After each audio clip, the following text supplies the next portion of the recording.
nakatira sa Olongapo City, pero taga Zambales talaga siya nakatira. Dito na siya pag-alagala sa Olongapo kasi gusto namin sa tulungan. Kung sino yung makakanood sa channel, YouTube, yung na lang panoodin yung kasi kaya kami nagpo-post sa Facebook para gusto namin magtuwa sa YouTube para mapansin kami para ito si Rene matulungan namin o para pasilin si Rene matulungan.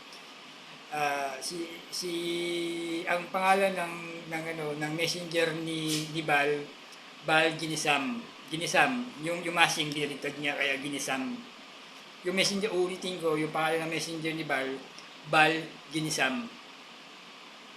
Doon na lang po kayo tumawag kay Bal para yung makatulong maibigay kay Bal para si Bal na ang magbibigay kay Rene.